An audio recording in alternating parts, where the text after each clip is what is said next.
Welcome to the Saturday morning huddle. Billy Beebe, Kenny Rhoda here with you today as another great week of high school football concludes. Round 2 of the playoffs are here and gone. We've got a couple teams moving on. A lot of teams saw their season end. I believe you just told me, right, Kenny, 4-6. Is that what we went in Stark County?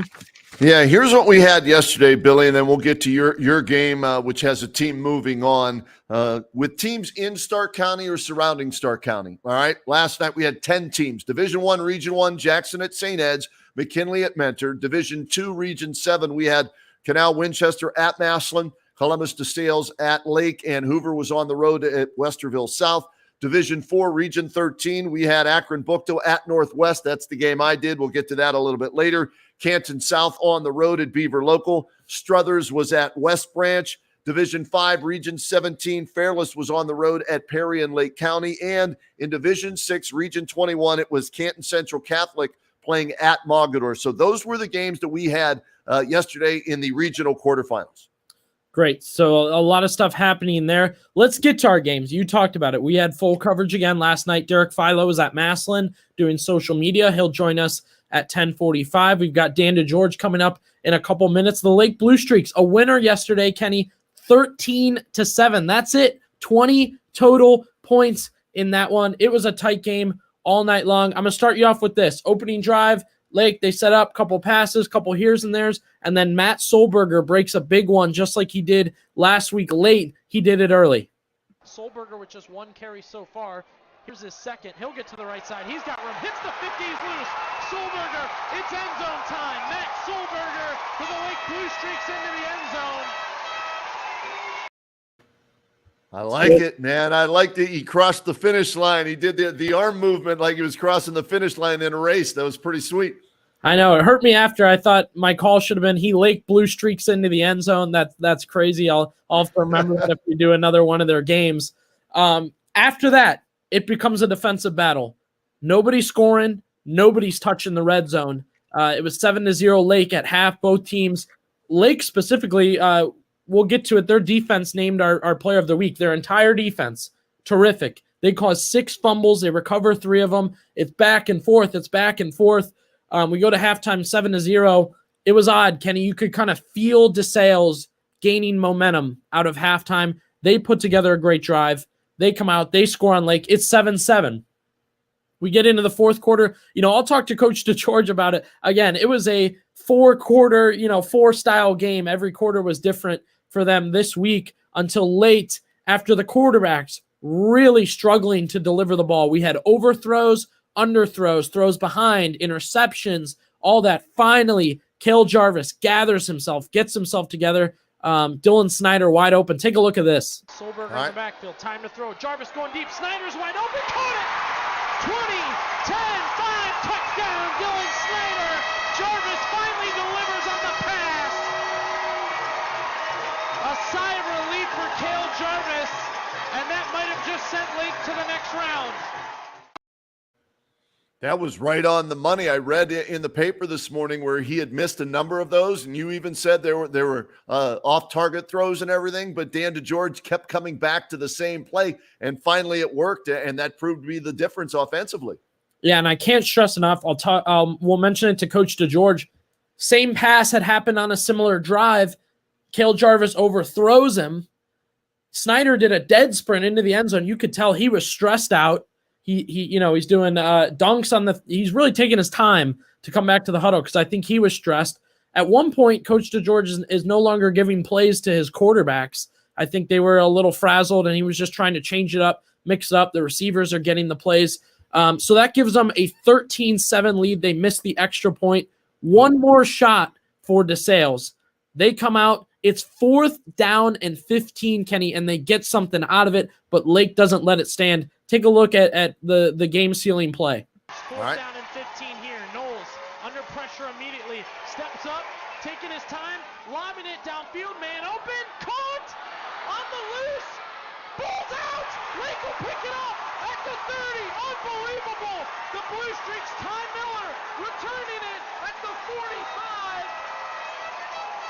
And a play that could have set up a game-winning drive is a fumble. Lake is moving on. Nate Baker on the coverage, tracking the receiver down after he got beat, forcing the fumble, and Miller on the spot there. And I'm watching, I'm like, go down. You don't need to return the ball. You don't want to refumble the football again. And I'm not sure who it is in the backfield here that almost gets the sack. That's got to be heartbreaking there. And then he launches this thing, and you're like, oh, no. But then you got to love the never give up, never say die attitude of the Blue Streaks defense there. They gave up the catch, but they caused yet another fumble. And you know what, Billy? I think it's apropos that the defense sealed the game for them on this, because that's been one of the strengths, if not the biggest strength of this football team all season long. Right. And I said it before they came back out there. I said, we're going to ask the defense one last time to make this stop. And you can see here, Kenny, great job by Nate Baker. As he's tracking his receiver, you can see he doesn't go for the fumble. He goes for the tackle and kind of swipes the ball as he's tackling him. I heard some parents talking after the game, and I agreed with them. If he had went for just the knocking of the ball, trying to force the fumble, I think he would have missed and might have had a score there, especially with the extra point. Lake might have lost. So that kind of worked out perfectly for Lake. They forced another fumble late, and they win it 13-7. Like you said, offense came through when it was time, but defense came through all night long. Taking a look at the defensive stats, we elected that entire defense as our players of the week. What a unit last night. 3 players with 9 tackles. They forced 6 fumbles, recovered 3 of them, only 7 points allowed, 69 yards passing, and I believe 125 rushing. So under 150 rushing, under 100 passing. They were on it. They were ready to rock. Yeah, and this team has done this all year long. The defensive side of the ball has been fantastic, and they've been dealing with injuries. That's the amazing thing about the fact that Lake is still playing, right? We knew they were a good football team early. Then we said, all right, let's see what they do in the Federal League. Then they ran through the Federal League. The only loss was to McKinley, and they did it losing 3 or 4 starters on defense, and yet here they are, one of 16 teams left in Division II, and they're in the same region as Massillon. So, and we'll get to this a little later on, but we could have a regional final where Massillon plays Lake for the right to go to the state semifinal. So we're keeping our fingers crossed for both of those teams that they both get victories this coming Friday night, and we get to do that game further on down the road. But a great night for Lake last night, no question about it. No doubt. That crowd's electric. It's always tough to do those games in the booth because it's open. Right. They're rocking, they're playing well, but it is more fun that way. They're going nuts on every play, to the point, Kenny, that DeSales is getting 4-yard carries, which is solid and a good start. And that crowd is just bumping because they know they're killing clock. The defense hasn't let anything up until that pass that I showed you. The longest play from DeSales was 23 yards. So nothing big from the Lake defense. And we hear so many coaches this time of the year say we need to limit the explosive plays, right? We can't let them get explosive plays. And on the flip side, we want to create explosive plays. Well, you got your explosive plays on offense. Kel Jarvis to Snyder, 58-yard touchdown pass. And then Solberger, his was a 58-yard touchdown run. Almost, Billy, and play those 2 touchdowns again real quick before we get Coach DeGeorge on. It was almost like they were at the same yard line, almost identical yard line, same spot on the field. Here's the Solberger 58-yard touchdown run, correct? This is the first one to put them up 7-0. So look where it's at. It's at the 42-yard line of Lake, and he takes it the distance, and there's the finish across the finish line. And then here we go again, almost identical with the ball moving 1 yard forward, right? And it's a 57-yard touchdown throw and catch. And does he do the finish line? No, he just ran it into the end zone. So there you go. So, but 2 big plays, explosive plays, and that proved to be the difference for them. Yeah, it was huge. You could see kind of, again, it's offense coming through, it's defense coming through, and can't wait to get the reaction from Coach here. And he brought a player with him from the defense. Coach, good morning. Dan DeGeorge joining us now. Who we got with us? Hey, guys. Thanks for having us. This is Jack McAvenue, a 3-year starting offensive tackle for us. Also played a lot of defensive tackle last night for us as well. Had a really good game, both sides of the ball. Well, Yeah, congratulations to both you guys. Go ahead, Bill. That's it's great. A 3-year starter gets to experience this, Dan, and we call them. Don't take any offense to this, okay? We call them the big uglies from where I'm from, right? The big guys up front because they never get the glory. They never get we don't get to see their face, right? It's all the skill guys. So I love, Coach, that you brought one of your O linemen / D linemen with you today. Oh, absolutely. And like I said, Jack's been a mainstay for us at tackle. One of the strongest guys in our weight room.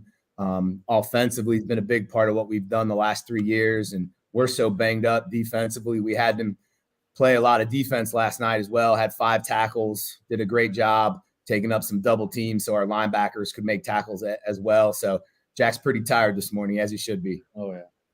let's start with you, Jack. When did you realize that this was going to be a defensive battle all night? First, second quarter. Because we weren't on offense that much. Felt like we were on defense the whole game. Did you guys kind of discuss that, talk about that? Hey, it feels like we're going to have to take this thing tonight, guys. Yeah. Yeah, during halftime, they're like, we need you no matter what. And, Coach, for you, as this game's unfolding, I know you have a game plan going in, right? But a lot of times you have to adjust that game plan. Did you have to make major adjustments, minor adjustments as the game was unfolding, or did you think it was going to play out this way? Yeah, that's a great question. We knew that it was going to be a defensive battle. Give DeSales a lot of credit. That's the best defense we've seen all year. We knew that going in. We talked a lot as a staff this week, and I felt really confident in what we were doing defensively. So, winning defensively, and then, that affected what we did offensively, right? So there were times where we were okay with punting the ball because I knew we were going to play good defense. I think we were averaging 34 points a game offensively going in. The bottom line, though, is you find a way to win football games. And last night, that was field position, punt, change the field position, and then hit some shots when you needed to. So it might not have been the most entertaining game from an offensive perspective, but I don't really care. Our goal is to win the football game, and we had a good recipe to do that last night, and our kids found a way to get it done at the end. Yeah, Coach, for you guys, again, it was a different game in every single quarter. What were you thinking as every quarter kind of came and went? Yeah, I just knew that we were playing really good defense, and I felt really confident about that. So when we had the ball offensively, we wanted to pick our spots and take some shots, and we actually missed a couple early that I think could have been touchdowns. And then we threw a bad ball on the other one. But I give Cale Jarvis credit. He came back and he hit the one we needed to hit in the fourth quarter. So we just kept plugging along. We didn't want to turn the ball over and give them a short field either. So we were very calculated as when we threw the ball, we tried to get their safeties to come up a little bit by running it and ended up working out for us. And like I said, hats off to our defense, man. That was blue streak defense last night, and our kids played really well. Yeah, I want to ask you real quick, Coach. Defensively, the longest play you had given up before that final fumble, which we'll get to, we'll give you a look at that, was 23 yards. So what was it that you guys were doing to keep everything so limited? Yeah, we had a pretty good feel of what they were going to do. And then our defensive plan was, again, what it's always been all year is all our guys doing their job. We continue to talk about doing your 111. And the way our defense is set up is if everyone does their job, we should have a chance to stop you. And other than that last play, we've been really good on not giving up big, long plays, making them snap the ball over and over and over again. If they're going to score, it's going to be on a 12, 15 play drive where we make them really work for it. Our kids did that, except for that last play last night, but we found a way. Nate Baker made a great play to help us out there at the end as well. Let's roll the highlights, Billy. Come on. Yeah. I want to see Coach and Jack's reaction and get their thoughts on these highlights that we have from the game last night. Go ahead. Yeah, Coach, I think nobody wants to say a game comes down to 3 plays, but, I can pick the 3 plays out right away that made the big difference for you guys. Let's start with this one. And, Jack, feel free to give your thoughts, too, watching from the sidelines. This is your first touchdown, first drive. You guys get it going early. Yeah, we went a little unbalanced here and ran off tackle and pulled our backside guard. We got some good blocks by our receivers as well. And Jack's actually at right tackle on this play. He does a great job of blocking number 6 right at the point of attack. Number 6 was one of the better defensive players. Jack washes him down, which gives us the ability to get around the corner. We were really worried about number 6 and number 23 defensively. They're both really, really good players. We were able to block 6 and get to 23 here, and Matthew did a nice job of reading it, taking it the distance. And Jack, what's your reaction as you see this now? Because I know offensive linemen love to run block more than they love to pass block, right? So as this play is developing, and then all of a sudden you look up, and I'm sure you hear the crowd. What was your reaction last night? It was awesome. I love seeing big breaks, especially early in the game. I was thinking, like, when we got dudes, when we start blocking, I know our boys are going to make plays, always. Coach, what happens on a play like that Matt Solberger goes untouched for 56 yards? Yeah, that's as good as it gets there, right? I mean, you have everyone doing their job. Our receivers blocked good enough on the edge, and Matthew made a nice shallow cut, and that's nice to see, going untouched. So hopefully he got to his offensive lineman immediately after that play and thanked them. That's what a good back should do. Billy, run that one more time. And Coach, is he on the track team? Because watch him as he crosses the goal line here. He does what track guys do, as they cross the finish line. He turns on the afterburners, and then watch right here. So I'm curious, is he on the track team or no? I'm not sure if he's going to run track this year or not, but we just got done watching our offensive film, and I was very complimentary of Matt here on this whole run until that last portion. Not a big fan of that. Matt knows that. We're going to act like we've been there before, give the ball to the official, and go celebrate with our offensive lineman. But Matthew's had a great year. He was just excited. So I'll give him a pass on that one. But yeah, it was a good offensive play for us. All right, Coach, let's get to the late touchdown that you guys had. I noted both your quarterbacks had struggled a little bit leading up to this to throw the ball. You had some overthrows, some underthrows, some interceptions. Cale Jarvis comes through for you late on this. Yeah, this is a concept where we took a couple shots earlier. We had Dylan open a few times. We missed one with Nate Baker as well. So we felt like offensively we were calling some good plays. We just hadn't hit on any yet. And this was crunch time. It was tied up, 4 minutes left. We felt like we had to take a shot because we weren't really running the ball very successfully. The line protected very well. Dylan ran a great route. We stacked our receivers out there, and Dylan just got behind the safety, and Cale threw it good enough. And Dylan adjusted to make a good catch, and there's not too many people that are going to catch Dylan. He's got some really good speed. Coach, do you know this potentially has a chance to go the distance when you A, call it, and then B, see the coverage? Sure. Yeah, I mean, that's what, again, all night we felt like we could get a couple deep plays successfully, and we missed a few because of our passes. And yeah, we were going for the big play here.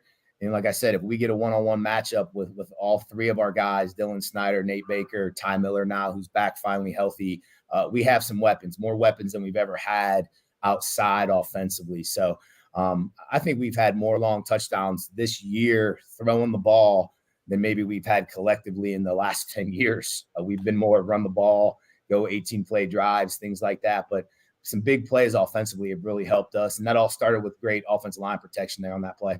I was going to say, got to give the guys up front. Jack, okay, we talked to you about the run blocking and the touchdown. Run it again, Billy. Take me through what it's like to pass block on a play like this. Yeah, so we don't really – I don't know who's getting the ball, where they're going. I'm just trying to keep my guy in front of me because there's nothing worse than giving up a sack in front of everybody. Getting your quarterback killed. It's not it. How does everybody react on a play like that, Jack? Who do you remember being the loudest? What reaction do you remember? Because that touchdown was huge. It just erupts. I remember everyone sprinting downfield, and me and all the boys up front are jogging downfield, slapping butts, good protection. It's great. Coach, one more thought on this. If once he finishes here, if you look, I mean, this pass on the money, it had to be right where it was. Sure, yeah, it's just a post. We're trying to work the middle of the field.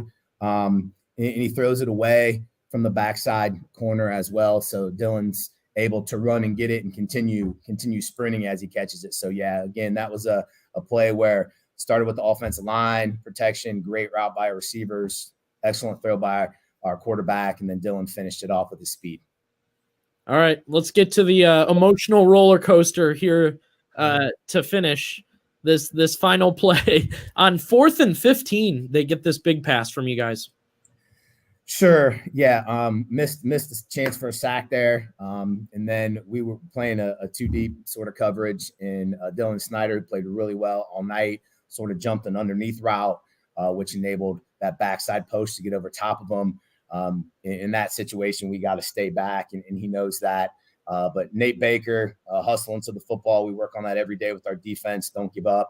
And then got the strip on the tackle, which is, again, something my defensive staff works on. I got a great defensive staff, and that's why you keep playing, and that's why you're coachable, and you transition and you do what you practice on the field all week and take it out to the game. And Nate did that for us, and Ty Miller was able to scoop it up. And that was a huge play for us, because giving up that type of play on 4th and 15 is not the game plan, is not what you want to do. So definitely was an emotional roller coaster on this. And I think 10-second play, I went from being really, really angry to being really, really happy. So, Coach, we see these plays happen a lot where guys don't give up defensively, right? And you haul them down sometimes inside the 10, inside the 5-yard line, and you give your defense another chance, right? It seems, oh, shoot, they're going to score. It's 1st and goal from the 5 or whatever. But no, that's why you preach this as a coach, right? Because you could have penalties. There could be a turnover,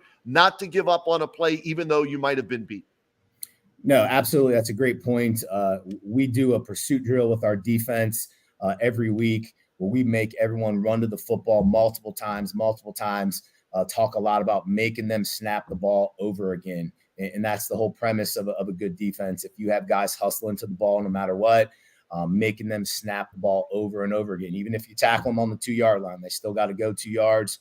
We've stopped a couple teams in the red zone this year in those situations. So, yeah, that just comes from kids buying in and being coachable and not giving up on plays. So if your kids are doing that, you always have a chance. Coach, I asked our color guy, and I asked Kenny about this earlier, and I heard some parents talking about this. If Nate goes for just the fumble, do you think he makes it? It seems like because he went for the tackle, he fumbled. Well, and as Nate was trying to get him down, doing his job, and as he tackled him, he used his right arm to knock the ball out, which is something that we talk about. And we talk a lot about creating turnovers, stripping the ball when you have a position to do so. And that was just a textbook tackle by him. He brought his right arm down on the football, and we had our other guys run into the ball as well. And just a play that, obviously ended up going in our direction for sure. So, Jack, Coach, what's the D-line thinking? Yeah, I was just going to wonder about that too, Jack. Go ahead. Yeah, we almost had him in the backfield. Nate Sponsor, I mean, he had a good game all night. Absolutely. And I was watching that, and when I saw the quarterback just throw the ball, catch it deep downfield, I'm like, oh, man, that sucks.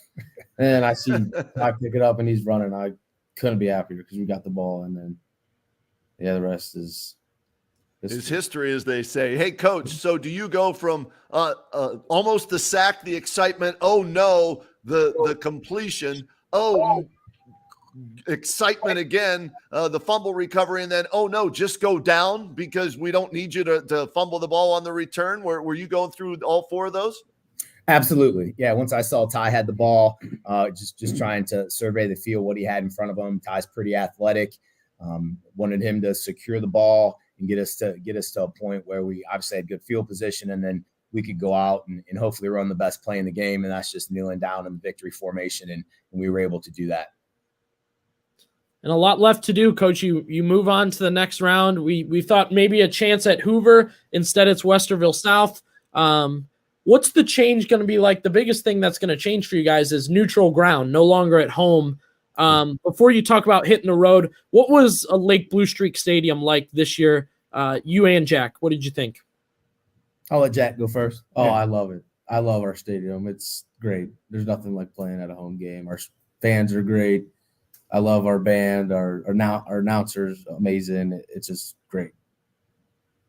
Sure, yeah, Jack hit it on the head. I mean, there's no other place I'd rather be on Friday night than our stadium. Give our community a lot of credit this year. They've really supported us tremendously. Packed house last night. Fans were there, guys standing around the fence. Jack mentioned our band. We got the greatest band around, great cheerleaders. So it's always nice to play at home. The seniors really obviously went out in good style their last home game on Lake Blue Streak Stadium last night. They soaked the win up afterwards on the field, which they deserve. But yeah, we're just happy that we get to continue to practice and play wherever it ends up being. We'll find out tomorrow.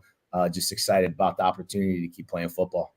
Let me piggyback off that, Billy, because I've done a number of games there, Coach, and the victory bell. And what's that mean? Let me go with Jack first and then you, Coach.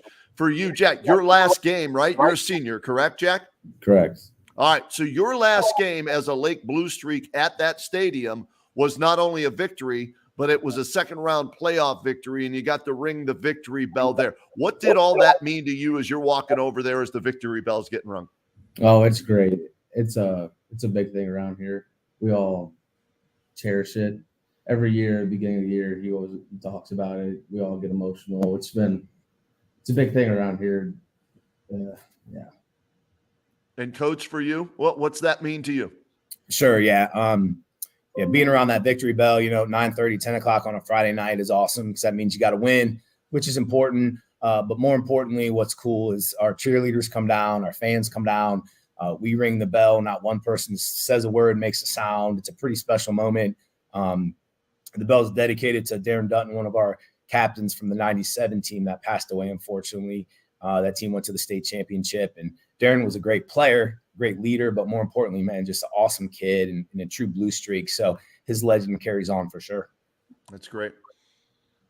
Yeah, great stuff, guys. Congratulations on that. And like you talked about, Coach, hitting the road now for the next round. What do you know about Westerville South as you guys prepare for that matchup? Sure, they're very good. We actually played them last year in the first round of the playoffs, and they beat us pretty handily. We were real close game at halftime, and the wheels fell off for us. Already watched a couple of their games this morning, actually last night. Couldn't sleep, so I was excited to get to work on them. Very athletic, very well coached. Lost one game during the regular season. They play a really good schedule. Hoover was right there with them last night. Hoover had a really, really good year, so congratulations to them. Definitely had their chances in that game. So going to be another dogfight for us. I mean, they don't get easy as you progress through the playoffs. We know that. We are banged up as we've been all year, and somehow our kids are stepping up, and we're finding guys to play for us and make plays, some underclassmen. But, yeah, it's going to be a difficult test for us. They're good defensively, fly around, and offensively they got some guys that can take the ball the distance. So we're going to continue to work all day today and tomorrow as a coaching staff to get a good game plan together and hopefully have a great week of practice. Coach, will there be a phone call to Brian Baum from Hoover, maybe just to pick his brain a little bit? Actually, just sent him a text about an hour ago. Definitely would love to touch base with him. And but yeah, hopefully, we all try to help each other out as Federal League coaches and share stuff. Once you're done, and like I said, they had a great year, but would definitely take any advice that Coach Baum wants to pass on as well. It takes a village, and we're all trying to help each other out. I know I tried to help out Coach Geis as much as I could last year when they made their run. So yeah, that's what we've always done in the past is Federal League coaches. Guys, appreciate you coming on and wishing you luck as you go on. Jack, thanks for joining us today. Yep. Thank you for having us. Appreciate you guys. We'll see you Sunday morning as we're getting all the coaches together to pick the all-county teams, MVP, Coach of the Year, and all that. So I know you might not want to be there because you want to spend all your time on Westerville South, but it's a special day for us at WHBC. It's a tradition there, and we love the fact that all the coaches come together and you guys pick the all-county team. That means a lot to us, and I know it means, I think, even more to the kids that the coaches pick it. Absolutely. And you guys do a great job with that. You always have. And the banquet is always an awesome event for the whole county, all the coaching staff and the kids. So, again, appreciate you guys. Thanks, Coach. We'll see you Sunday morning. Congratulations, guys. Thank you. Go Blue Streaks. There he is. How about that, man? What a great game. You had our game not as good as yours yesterday, Billy, right? The two games we did, you had the WHBCSports.com streaming game of the week. Lake gets the win, 13-7. Thrilling game, exciting plays. Northwest, the game we did, Pro Football Hall of Fame, game of the week yesterday, it was a struggle for Northwest. And it was interesting because is we were preparing for the game. I called it. I thought it was going to be in the 20s with the offenses, right? I thought both teams would be able to score, and we'd be in the 20s. But this was a game that Akron Buchtel dominated at the line of scrimmage, and you're seeing the first touchdown of the game right here, and this is our player of the game from last night, Wiley Cheers. He carried it for 139 yards and 2 touchdowns. His speed to the outside and his cuts to the inside all night long gave the Northwest defense all kinds of problems. But this was one in the trenches. And this was a game, and Coach DeMarco told me as we had him on the Kenny and JT show, he said, look, their guys up front are really, really good. And so, we're going to have our hands full. And he was right. It was 7-2 at halftime. So it was anybody's game at halftime. And the only score for Northwest was on a punt where the snap went over the kid's head and he kicked it out of the end zone. And that's the only way they scored. It was 7-2 at the half. And I'm thinking, okay, last week Fairless was down 22-12, right? And they came back and dominated the second half. Well, one team did dominate the second half yesterday. Unfortunately, it was Buchtel as they pushed their lead out to 31-2 and go on, and they get the victory and they move on now. 31-14 was the final. There was one nice play though late in the game for Northwest, and this is Chase Badger hooking up with Caden Beichler on a nice stop and go route, and happened to be right there on the sideline and saw it coming out of the the play out of the huddle, the play. And then here's a late touchdown run too by Connor Satterfield with a little dive to make it 31-14. But go back to that touchdown pass, and this is something that Chase Badger and company can build on. They sold it. That was executed perfectly. They needed that a little bit earlier, right? They need to do more of that, better execution early to have a chance in this game. But this is something they can look back on and say, the plays were there. We just didn't execute them until here late in the game. The O-line gave Chase time to throw the ball there, and they connect, but they come up short 31-14. Kyler Maraglia, who had over 1,500 yards, the focal point of Buchtel's defense was to stop him. He had, I think it was 6 straight 100-yard games. Looking down at my notes here coming into this, they held him to half that, 50 yards rushing, and he got dinged up late in the game as well. So Northwest turned it over 4 times, Billy. 2 costly fumbles in the first half, 2 interceptions. So 4 turnovers. Not going to win many playoff games when you turn it over 4 times this deep in the playoffs, because the opponents are usually really good. And so they took advantage of that. Congratulations to Buchtel, a 31-14 win over Northwest, but also congratulations to the Indians as they finished the season 8-4. They get a share of the Pac-7 title, and John DeMarco's got some key players coming back for next year's squad. So we congratulate them, and tough luck for them to lose and have their season come to an end. But hey, that's the way it is this time of the year. Now, for another team in that same situation, a playoff game, second round game, Division II, Region 7, they were victorious yesterday, 34-0, as Massillon beat Canal Winchester. And the outstanding head coach of the Massillon Tigers joining us right now here on the Ortho United Saturday Morning Huddle. It's Nate Moore. Nate, thanks for joining us. Congratulations on the playoff win last night, Coach. What did that mean to you and your team, not only to get a win, but a convincing win, a shutout win, 34-0? Appreciate it. It means we get another week in the playoffs. So we've turned the page. We're looking forward to our game against Big Walnut. All right, before you turn the page, just bear with us here because we're getting the chance to talk to you. You get the 81st victory of your career there in Massillon. Number one, 8 years at Massillon, Coach. That's an achievement, because it's they love their football in Massillon, and if you don't perform as a coach, you're not there that long. So the fact that you're there 8 years, kudos to you, and to get your 81st career victory, passing Paul Brown on the all-time list. What does that mean to you? It's an honor just to be the head coach of Massillon, so it's a tremendous responsibility that I take very seriously. And our coaches do a tremendous job. Our players play hard. Football is important here in Massillon. So it's like I said, it's a responsibility and it's an honor. And, if we pick up some records along the way, so be it. Coach, anybody you want to shout out with this kind of achievement? I mean, the support has been unbelievable. Number one, my wife, Becca, the support that she provides for our families, unbelievable. But all the people that have been involved, at this point, after 8 years, there's a lot of people at Massillon that I consider friends, that support the program.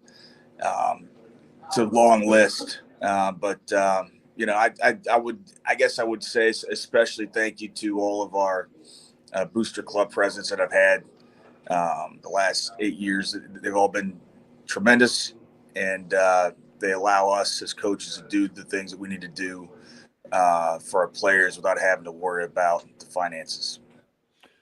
Coach, from the standpoint of yesterday's game, take me through it. The game plan going in. You have one of the best backs, one of the best players in Stark County, in Wiltrell Hartson. He did his thing. But what was the game plan going in as you watched film on Canal Winchester and then as the game unfolded? Well, I mean, for us, it's really about getting out there and seeing how they're going to defend us. With what Ardell Banks brings to the table, he's going to be an issue, and people have to decide whether they want to try to bracket him, and if so, how they're going to bracket him, and that exposes different things for us. So let's get out there, see how they're going to defend us. We certainly have some things that we like going into it, but that's the biggest thing, and make adjustments as we go. Coach, we've talked about it a couple times on our show. The playoffs are bigger, the stage is bigger, the games are bigger. How has your team reacted so far? Obviously winning, but how have they reacted to both practice and the games? I mean, we're really just one foot in front of the other, especially with the schedule that we've played. I mean, it's doubtful that we would play a game that's bigger with more intensity than the games that we've played during the regular season. So we're battle tested. And we've got a great group of kids with great leadership that works really hard to keep our ship sailing straight. So we're just one foot in front of the other. And you know what? A lot of people out there saying, that's boring. That's coach speak. But I've talked to you over the years, Nate, and you've been that way since day one, preaching that. But my question to you is, how do you get the kids believing in that it is just one foot in front of the other? Do your job. We'll prepare you with the schedule, Moeller, St. Ed's, the McKinley rivalry. And if you believe in what we tell you, things are going to work out. How do you get the team to buy into that? Because a lot of coaches have some trouble sometimes. It's just how we operate. That's how we do things. So if you want to be a part of what we're doing, this is how we do it. And we're lucky to have great kids from great families that understand how important it is that they get on board with how we operate here at Massillon. There's a lot of places where parents try to meddle and do certain things to try to I don't know, politic for their kids or whatnot. And that's something that we really don't deal with here. We've got great parents that support us as coaches and push their kids, want their kids to get better. And so, that's how we operate all the time. Coach, a couple of these highlights from last night, a lot of them goal line, close to the end zone. How big a deal is it on plays like this one that your O-line is blocking so well for Wiltrell? He goes untouched on this one. Yeah, I thought our offensive line had another great performance, and got stronger as the game went on.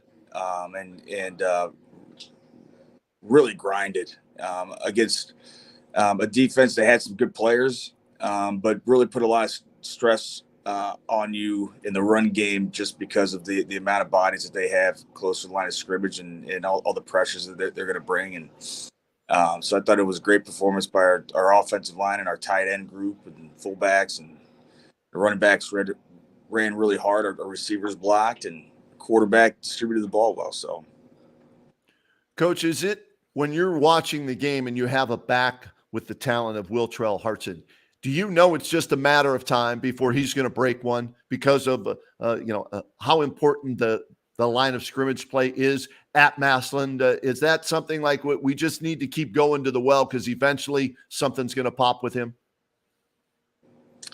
Yeah, I mean he's a kid that he's a +1 back, so there's going to be almost every time there's going to be somebody unblocked that he's got to defeat, and we feel very confident with Buchtel and his ability to be a +1 guy and make that guy miss or run him over, run through it, and fall forward on the through the tackle, all those things. He's a tremendous running back, and really we have 4 guys we feel really good about. Coach, final home game right there. You guys will go to neutral site next. What do you have to say about how Massillon was this year at home? It was tremendous performance by our fans. We owe a lot to them.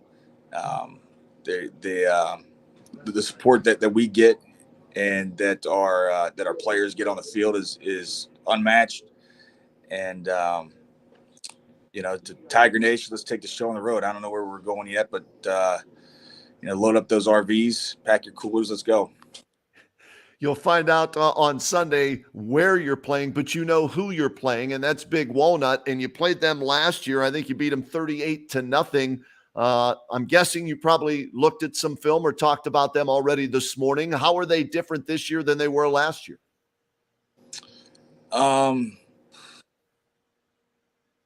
Really more similar than different. They return basically all their skilled players. They return their quarterback. They have 2 really good juniors, the running back and the Stover kid that played safety last year. He's playing some linebacker now, but they've got some really talented players and return a lot of experience. And so do you study last year's film because they are so similar this year to last year's team, or do you watch more game film from this year? The primary is how they are this year, is this year's film, but we definitely review last year's film.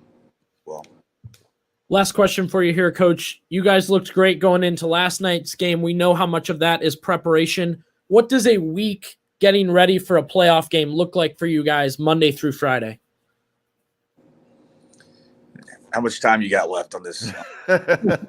We have another hour. It's the same as every other week. We start Saturday morning with bring the kids in and do some recovery things with Coach Stu and review the film, and then the coaches are in the offices working Saturday and Sunday, and then Monday we roll out. And we have a full padded practice. And we're on the field for like 2 hours and 15 minutes. And we got Booster Club and Tiger Talk Monday night. And then we have full padded practice, same thing on the field for about 2 hours and 15 minutes on Tuesday. With Touchdown Club during the day and the WHS TV show. The Wednesday, full padded practice, but we're only on for about an hour and a half, hour and 40. Heavier team session with some meetings pre-practice. And then Thursday, we're in Shell, and we're on the field for about an hour. It's a situational type of practice, a lot of on and off the field, different situations, a lot of special teams work with pre-practice meetings. And then our sideliner meal, post-practice, and we give out, Scout Player of the Week awards and things like that. And then it's game day. When does Nate Moore sleep?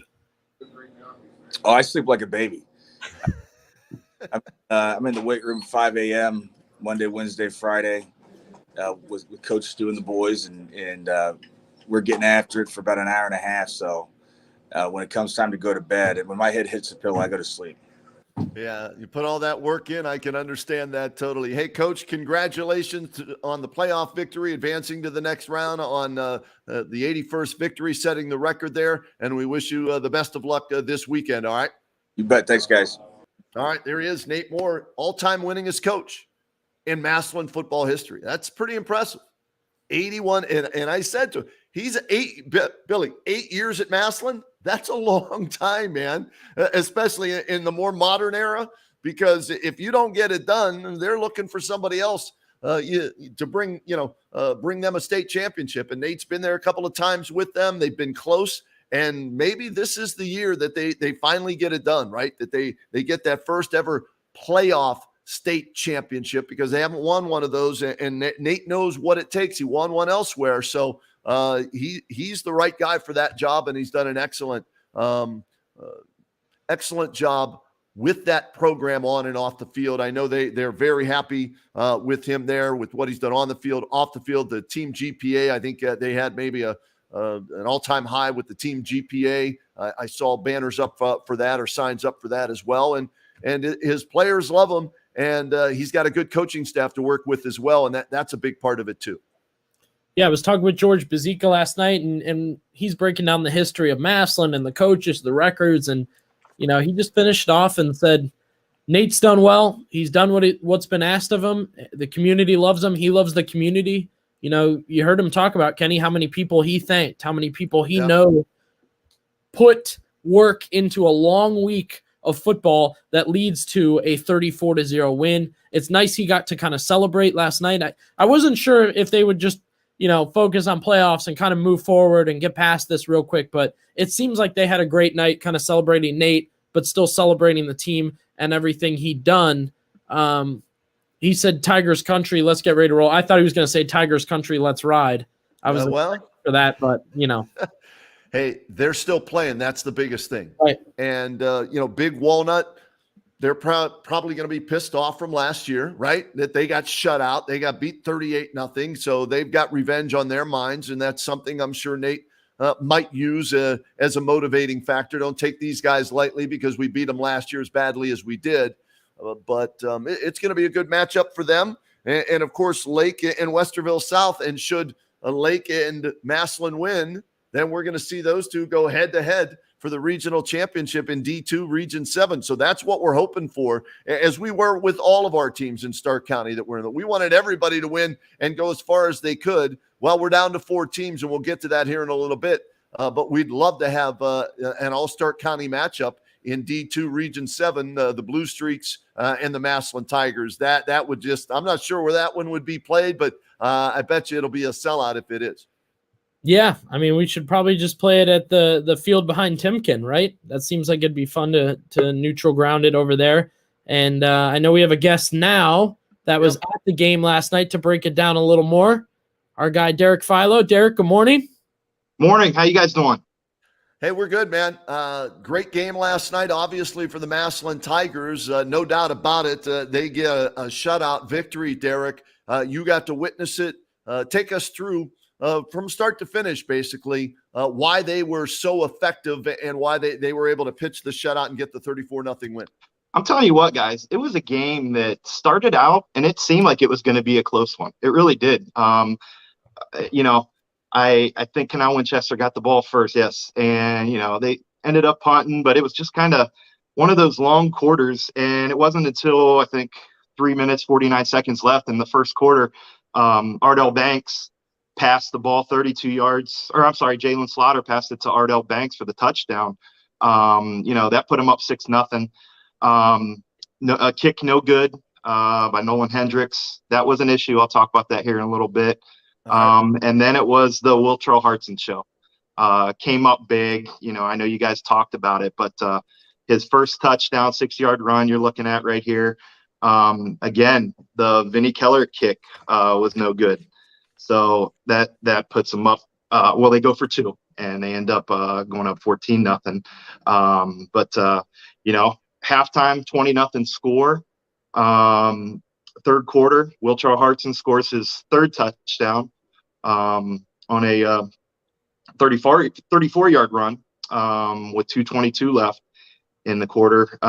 Again, the kicking problems, they had issues with that all night, but ended up in the 4th quarter they poked one in from 1 yard out. Peyton Mitchell ended up scoring a touchdown, 34-0. It was impressive.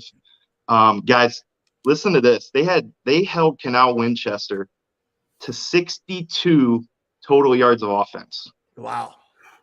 That's amazing. That's impressive. It really is. Yeah. And that starts in the trenches. That starts with Nate, and that's why he's been so successful. Yeah. D-line, O-line is where it all starts at Massillon. Yeah, they find running backs who benefit from that. Hartson had his 11th straight 100-yard game. And he's talented, but a lot of that is because of the play in the trenches. And how dominating was Marcus Moore in that D-line last night? Oh, my gosh. They were getting after quarterback all night. He only had 3 yards passing. It was amazing. Yeah, and you talk a lot about the game from Buchtel Hartson, Derek. What were you seeing from him specifically? Seemed like a lot of close runs, but he also broke the big one. The kid wasn't getting touched. So it comes back to what Kenny said. That O-line was creating monster holes. And I know it sounds kind of cliche, but you really could have drove a truck through it. Well, and like I said, in watching this team being built under Nate, that's where a lot of the focus is. They don't get all the glory, but they're the reason why they've played for state championships. They're the reason why they're still playing this year. Will Hartson, 20 carries, 142 yards, 3 touchdowns yesterday. He had 87 at halftime. As I said, 11th straight 100-yard game. That's a new Massillon record. So Nate sets the record with wins, 81 all time. Buchtel gets his 11th straight 100-yard game. And look at the holes that he's – look at that. Literally untouched, not even a fingernail on him. That's impressive. And yeah, okay, kid got a glove on him that time, but he was falling to the ground when he was trying to tackle him, right? Yeah, I came closer to tackling him here than those guys did. And the fullbacks are blocking, the tight ends are blocking, the 5 linemen, and they're in there to do their job. They're blocking as well. What was the atmosphere like last night, Derek? Because there was history in the making there with Nate setting the all-time wins record. Yeah, Billy and I were kind of talking yesterday. We were wondering what it was going to be like after the game. We know that Coach Moore has a business attitude. But you know what? And you're seeing it right here. He had a smile on his face the whole time after the game. It was a fun atmosphere.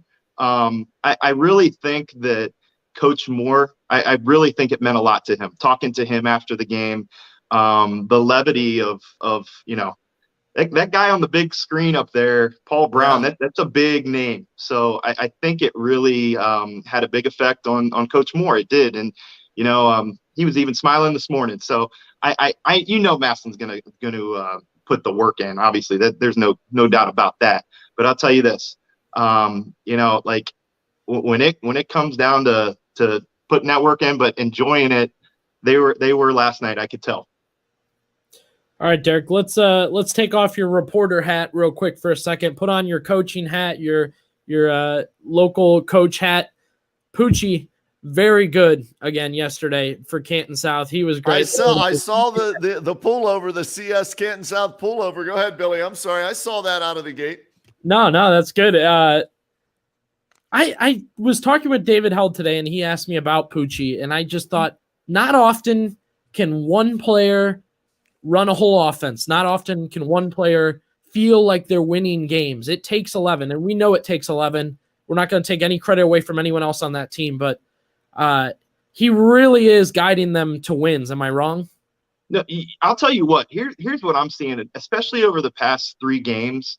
Pooch can obviously sling it. Numbers are unbelievable. But his ability to run, I think, has been the thing that has been winning them games the past few weeks because, other teams have their 10 personnel in with one running back, Zion, at running back, but you got to account for the running ability of Pooch. And that's something that, he's been doing it all year, but these past few weeks, that's something that the defense has to account for him. Well, I texted Matt Dennison. He's going to be on with us coming up here in a little bit, right? But I said, hey, we need some numbers on Pooch, right? Here's what he gave me. He texted me, said, here's Poochie's numbers from last night. 17 of 28 for 339 yards passing, 2 touchdowns, 1 interception, 19 rushes, 256 yards, and 5 touchdowns on the ground. So he combined for 7 touchdowns and over 600 yards of total offense in their 56-48 win over Beaver Local. That's insane. Those are video game-like numbers. Yeah. And you know what? This just shows what kind of kid he is. The first thing I heard out of his mouth after, congratulating him, Coach, I can't turn the ball over in week 12. See That's that? him. That's that's when you have somebody special, right? Yep. Because you're focusing on the one negative. That gets you. It's like, I didn't play the perfect game. I put my team in jeopardy in a one-score game. And to me, that tells me this kid is as special as they get and is only going to get better. Yep. And they're having different guys show up every week as far as stars, which is another huge thing. I know it's been Xavier Williams past couple weeks, but last night Tavon Castle had a great night. So right. They're going to be hard to prepare for. And Derek, we'll talk to Coach Dennison here soon. When you have a talented quarterback, there's a ton of pressure to make sure he's at his best. What do you think Matt Dennison is doing to bring the most out of Poochie Snyder?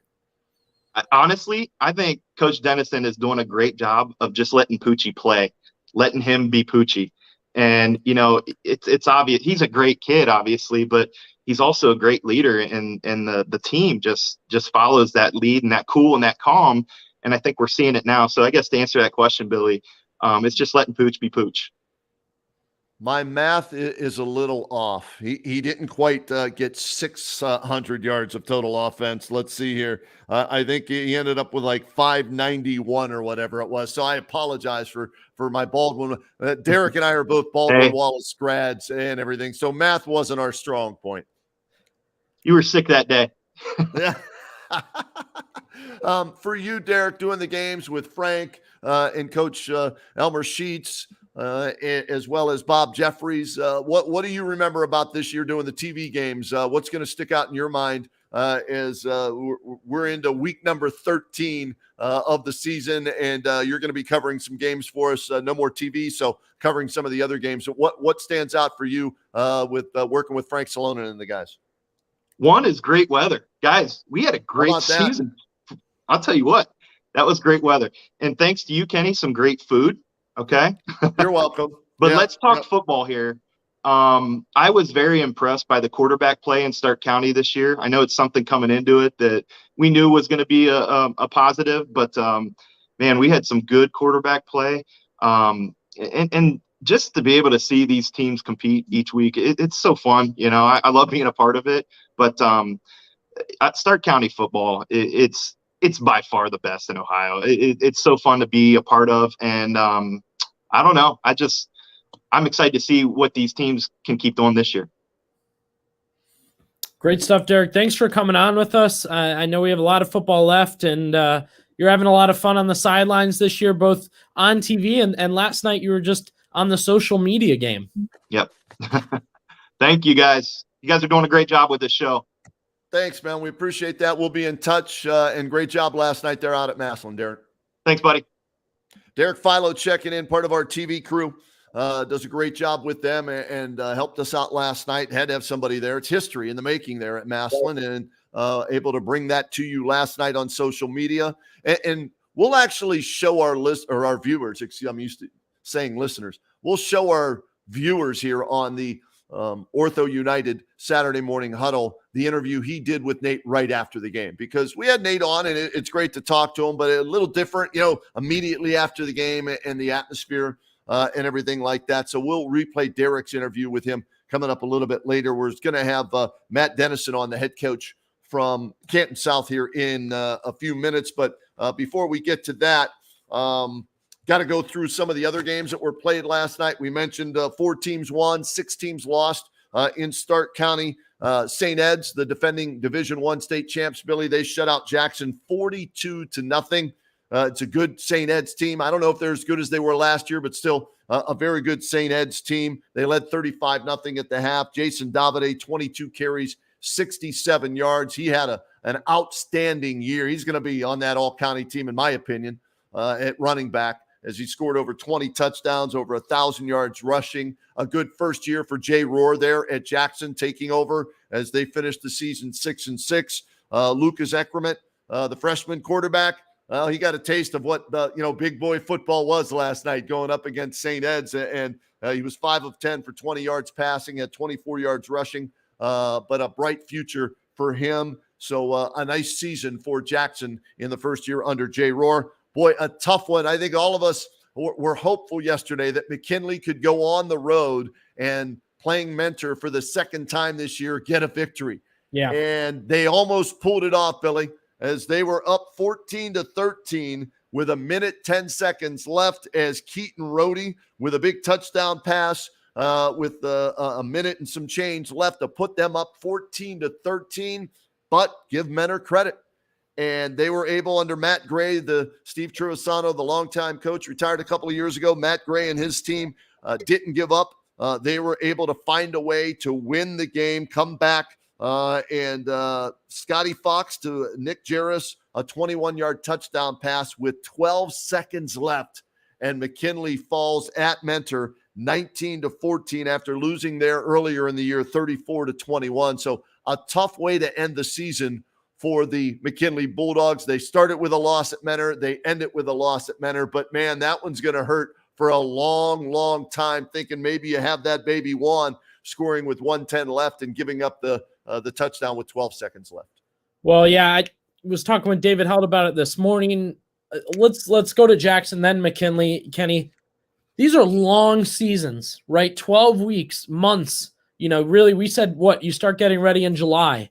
Now you're done in November. Now you've got, they've got banquets and workouts and all that till really January till they get back at it. I mean, it really is a full-time job for a lot of these guys. So I think it's really important for when a program ends its season, we put that positive spin on it. And I know you're talking about the games individually, but, for Jackson, like you said, Jay Rohr, a tremendous first year for him. Jason Davide, I think, will be in the discussion for Stark County MVP. He was great. He's going to have that memory of we were the underdog in a playoff game and they fed me the ball and we won. That's huge for them. McKinley, as they continue to get acclimated with Antonio Hall, they have a tough start and then they just take this big boom and take it into the playoffs. Big positives for them there. And McKinley specifically, looking down their roster, Kenny, they've got a lot of returning talent.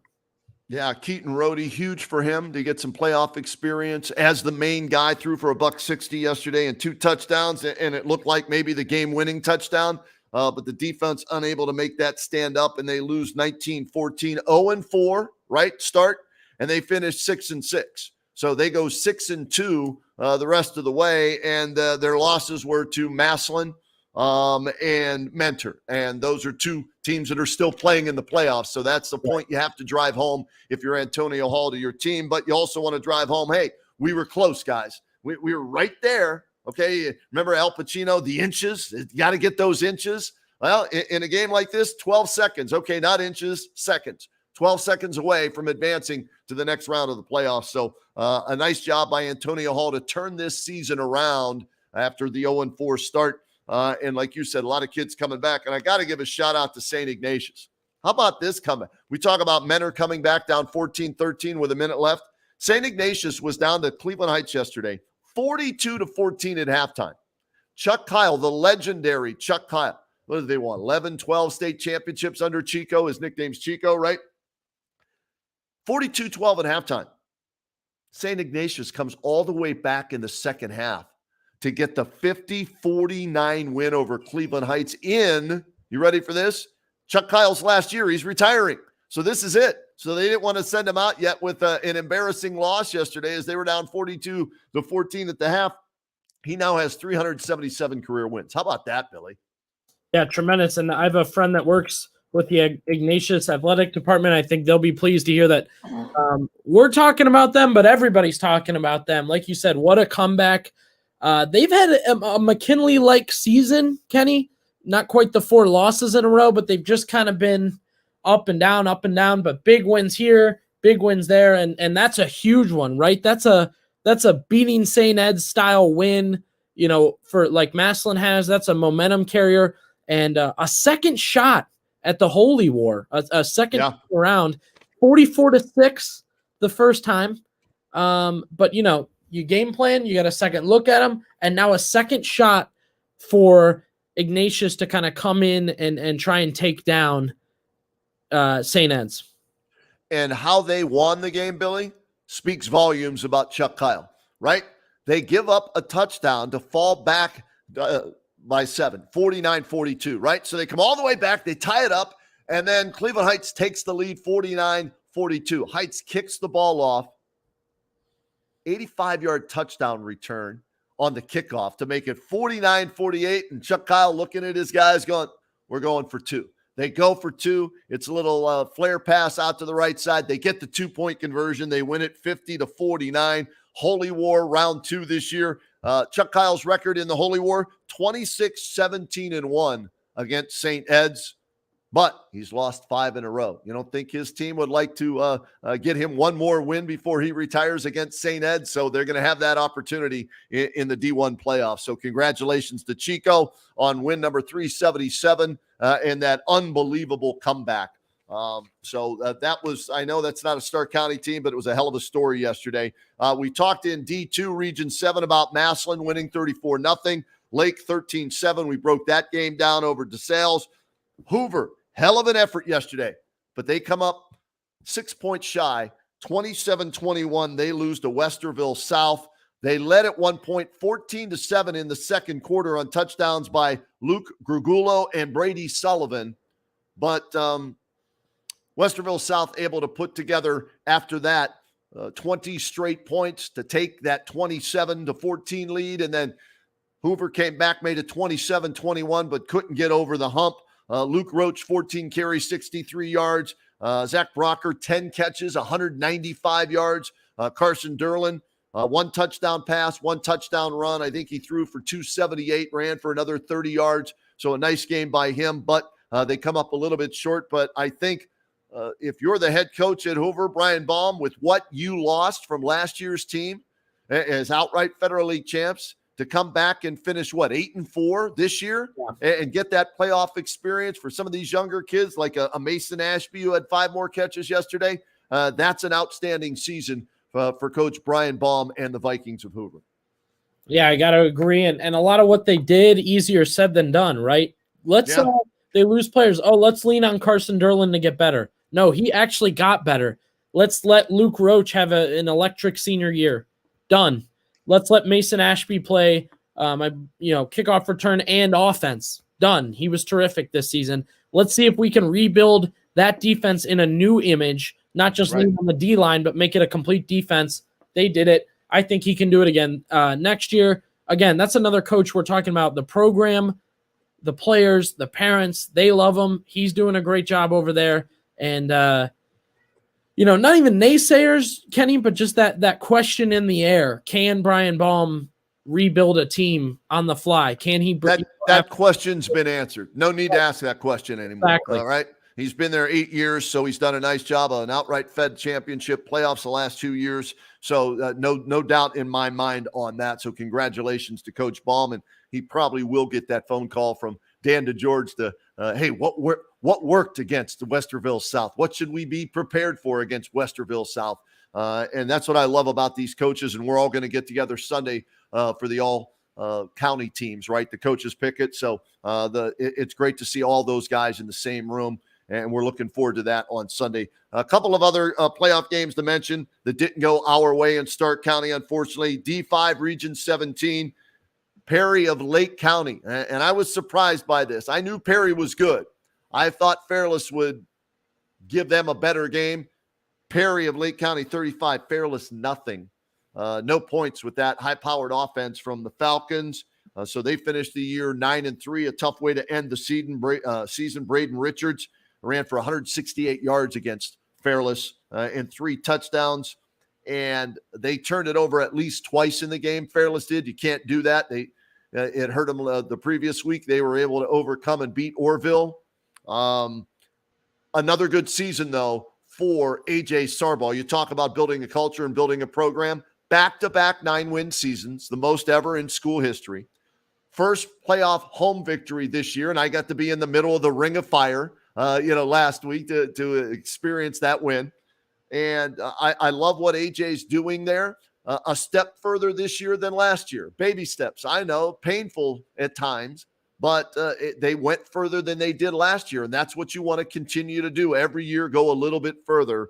So congratulations to Coach Sarbaugh and the Falcons of Fairless as they have their season come to an end. And unfortunately, Division 6, Region 21, I really thought because they played them last year and came up a little bit short, the revenge factor was going to be there and they would figure it out.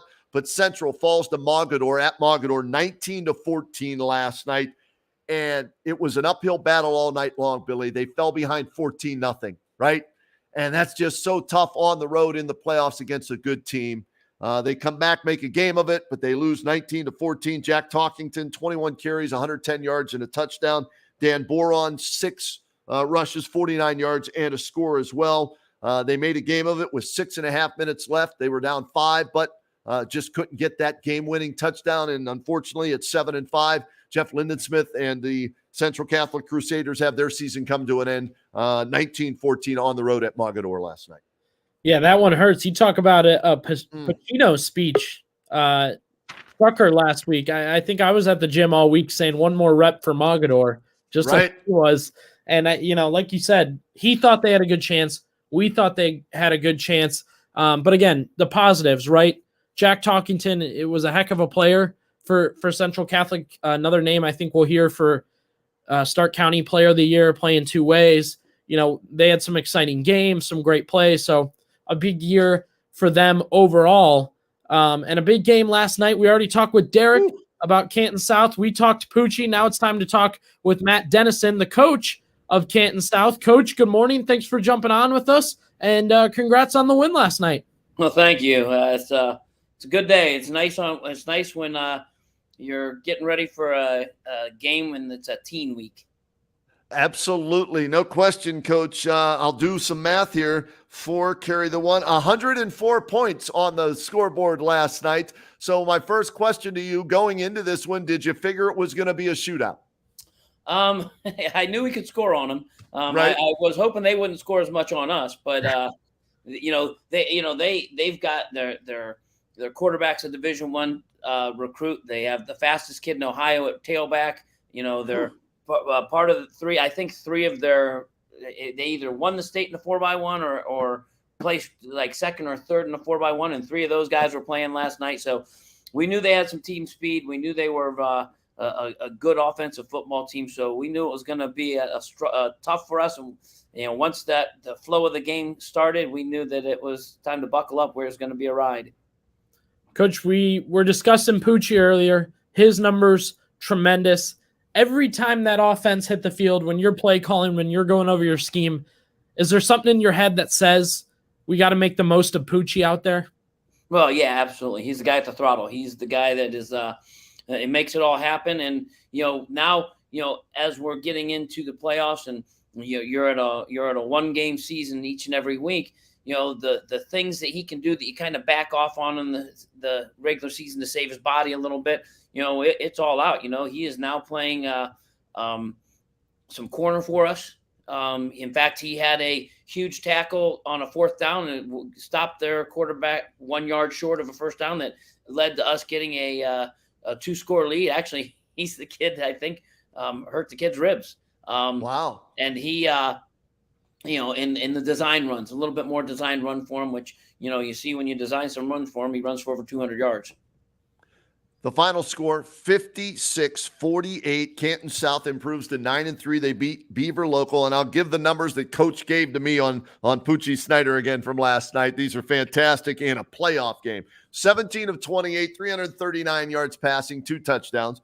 19 rushes, 256 yards, 5 touchdowns on the ground. So just shy of 600 yards, Coach, and 7 touchdowns in the playoffs. I mean, the spotlight's on. It's do or die. Your season's over if you lose. Why is he able to handle the pressure in the biggest moments? And we've seen it all season long, not just in this game. And that's just who he is. He's a locked-in, focused kid. I mean, he's about as he's the best I've coached, and I've coached some really good quarterbacks through the years, and he is a guy that makes plays better than any of them. And I coached the state player of the year at quarterback, and Pooch is right there with him and doing things that young man didn't even do. I mean, right now he's got 3,000 or like 3,400 yards passing and 1,000 rushing at this point. So that's a heck of a season so far. And that he's the reason. He's one of the key elements of us being able to compete for a regional title and being in the Sweet 16 right now. All right, Coach, you talk about playmaking. Let's take a break from Poochie for a second. Everyone else, defense, offense, who else are you seeing make plays for you? Well, last night, we talk about each and every week. You look at our receiving core. Last night it was back to Tavon Castle because he wasn't getting bracketed coverage. He wasn't getting extra eyes on him. So, he has catches for 230 yards, I believe, last night. The week before it's Tyler Pugh because they're going 3-over-2 with Xavier Williams and Tavon, and Tyler's wide open most of the night. So he has a 100+ night. Xavier Williams has big games, and you talk about guys that made big plays last night. Zion Culver, our freshman tailback, he had, I believe, 9 carries for 49 yards, but I think 3 or 4 of them were first down carries where we got first downs in critical situations. So he's done a good job. And our offensive line is playing at a high level. They're keeping Poochie clean for the most part. They're picking up all, when there's free rushers, they're coming from the outside and give Poochie a chance. So our offensive line, one thing, us being able to run the balls effectively, what do you do with us? Do you go +1 in the box or do you, try to cover our guys? And that makes it that makes it tough when our offensive line is playing that well. And defensively, we didn't play great last night, but we made timely stops. I mean, we got down 14-0. We made 2 stops right in a row, got ourselves to 20-14. Then we started that seesaw, that back and forth.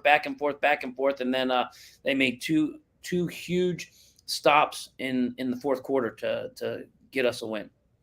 I'm looking at notes I wrote down here. Trailed 21-20 at the half, 42-41 going into the third quarter, and then you win the fourth quarter, the most important quarter of the game, Coach. And Poochie's a big part of that. But this team, you and I talked earlier this season, right? You're trying to build something there. From last year to this year, how have you been able to make such a quantum leap from the team you had last year to where the program is this year? Besides Poochie, obviously he's a big factor, but there's more to it than just that. Well, yeah, the making big plays in big moments, and we've done that all year. I mean, the playoff beer grew in white. I was, you don't have much on the top of my head, man, but it grew in white and making me look a little older than I am. But our kids, the resiliency of these kids, the hard work they put in, and last year we went in, we knew we had some talent, but we were still in that phase where culturally we were hoping we were going to win. Right. And this year these guys came in and they said, listen, that this hard work, it means something, and they realized that. And they realize, hey, it does pay off. And now we're going into games expecting to win. Now we're going in with guys, our catalyst players saying, hey, give me the ball.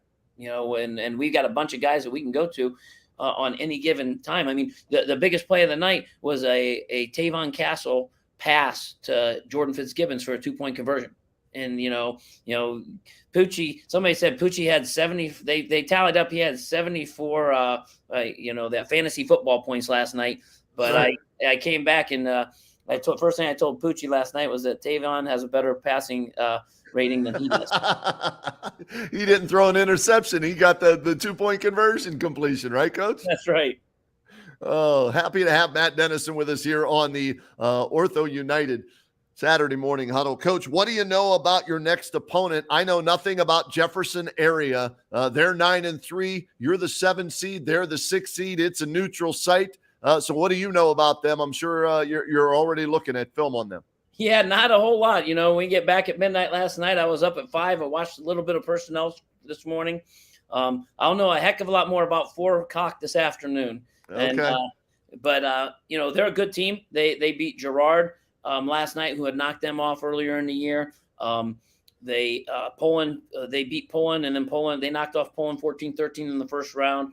They're a run heavy team. Their quarterback is their throttle guy. He likes to run the football, and they're gonna hang their hats on that. And defensively, they look like they're a zone based team. I really haven't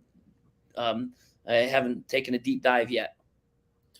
Coach, as we wrap up here, we've got our Stark County banquet coming up. You, the coaches, will get to vote on the Stark County player of the year, each position, going through all that. What have you seen Stark County football-wise this year that's impressed you? Well, it's funny because you're in your own little bubble during the football season, but I did see. I'm looking at our league. Our league did a great job. Now this week they got some. We took some lumps this week, but the teams in our league getting out of the first round was huge. And Fairless had a great year. Northwest had a great year. Orville came out, and I know they're not a Stark County team, but they had a great year in our league.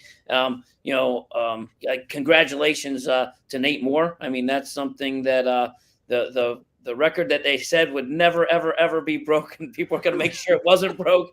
He got that one. So congratulations to him. That's a huge accomplishment at, one of the meccas of high school football. And, I thought McKinley really turned it around, had a great year.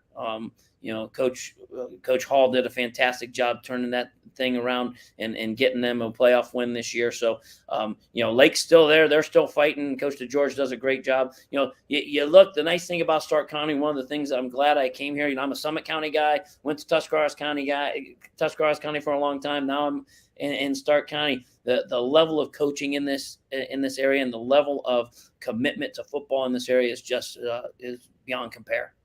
Yeah, it really is. And Coach, I joked with Nate, the fact that he's still there for 8 years at Massillon, right? Normally they're putting for sale signs in your yard after 3 years if you don't win the state title or you lose to McKinley. 8 years at Massillon in dog year. That's like 56 years in Massillon football coaching years, isn't it? Absolutely. Yeah. There's a little bit of pressure in that job. Just a little bit. Well, hey, we're happy that you guys are still playing. Poochie Snyder, he's got to be up for Stark County Player of the Year in my mind, right up there with maybe Will Trell Hartson and some others. And we'll discuss that Sunday when we see you and all the coaches when we get together for the all-county teams and all the voting and everything. So we'll see you then. Congrats on the win last night. Good luck next week. And thanks for making time for us this morning. Thanks, guys. Appreciate it. Good luck with the beard, Coach. Yeah, it looks good, though. It does. It looks good, Coach. Mine, too. Mine's all white, so I know the feeling. Trust me on that. I told my wife it makes me look like a poet. There he is, the outstanding head coach at Canton South. And Matt Dennison spending some time with us here today. So great win for them, man. So who's left, right? Canton South's left. Lake's left. Massillon's left, and on the outskirts, West Branch. We did one of their games against Alliance earlier this year. They're left. So 3 Stark County teams, 4 if you want to throw West Branch into the mix on that. And unfortunately, Northwest comes up on the short end yesterday as we did that game. And I want to give a shout out, though, to John DeMarco. I want to give a shout out to Rick Wright from the Northwest Touchdown Club. They took great care of us. We did 2 games there this year, Billy. And we've had fun with this all season long. We did Ken's top 10 football teams in Stark County throughout the year. We also did the WHBC Press Box Food Fight Challenge. And Northwest, back-to-back years, they've retained the number 1 spot. And yesterday, just to put the cherry on top of the sundae, if you will, Billy, we went there. And Rick Wright from the Northwest Touchdown Club hooked us up with, you ready for this? Braised short rib Gouda sliders, buffalo cauliflower with ranch dressing, candied bacon to die for, and loaded mac and cheese was the meal we had yesterday from Table 6 in North Canton. Oh, I needed a nap after the pregame meal. It was that good, and everybody ate so well there. And a shout out to Table 6. 1663 Whipple Avenue in North Canton, and also At Your Table Cafe in Canal Fulton. Those were the 2 restaurants that fed us this year when we did the games at Northwest. Fantastic food, highly recommended. I will be going there as a patron because of how good the food was, especially the candied bacon yesterday. Oh my gosh, outstanding. So thank you to Northwest for being great hosts and an outstanding year for them. And best of luck to our remaining teams. And we'll find out tomorrow, Billy, right, where these teams are playing. And then we'll pick our games for the radio game of the week and the streaming game of the week.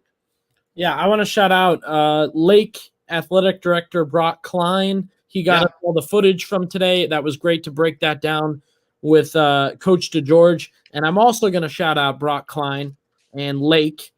I was there, I think, 5 or 6 times this year, Kenny. I was there a lot with playoffs and regular season. I think 5. Okay. Every time, no doubt, stocked to the brim, pepperoni rolls, drinks. That's more than I can say for a couple of places. The stream that I know we didn't any road of treatment, but I'm gonna shout Lake out.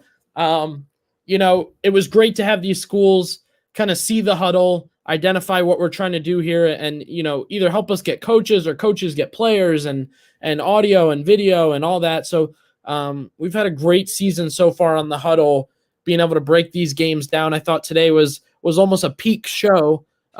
With what we were dealing with limited teams. But again, the highlights were terrific. All the coaches coming on were great. We're proud of our groups, the TV, the radio, the stream, that everybody can benefit. A lot of the highlights we got to show this year weren't from you. They weren't from me. They were from Derek. Right. So he's benefiting. He's putting in, and he was great this season. And like you said, we'll have 2 more games Friday. I'm hoping we can do 2 games Saturday, and then we'll also have social media all weekend long. I mean, it's rolling. It really is rolling this time of year with high school football. But we move on. As soon as the show ends, I know you'll be watching the Buckeyes. I got to start getting us ready for the Stark County meeting tomorrow. I'm getting all the names together. All the coaches we've talked about a couple times. They're going to gather. They're going to pick the best at each position. The MVP of the year, they're putting up their MVPs of their separate teams. The banquet's always tremendous. We love playing that audio the next day on the Canton's Morning News, and I know you guys play it too on Kenny and JT. So we're excited for tomorrow and then our banquet coming up in middle of November. Yeah, November 17th. You can go to our website if you want more information on our banquet. We're looking forward to Sunday as well. I got a busy day. You're right, Buckeyes. And then I've got my first Monsters TV game tonight on Bally Sports Great Lakes, so everybody can check that out. Face off. The puck will drop at 7:00 tonight as they take on Chicago. So looking forward to doing some hockey tonight, and then the get together with the coaches tomorrow, and the banquet will be here before you know it, and then more playoff games. And we're hoping we get some teams that are going to be playing for a state title this year in Stark County, and of course those games going to be at what used to be Fawcett Stadium, now Tom Benson Hall of Fame Stadium. So plenty more high school football to come, and we'll have it covered for you on News Talk 1480 WHBC, Mix 94.1, and here on the Saturday Morning Huddle.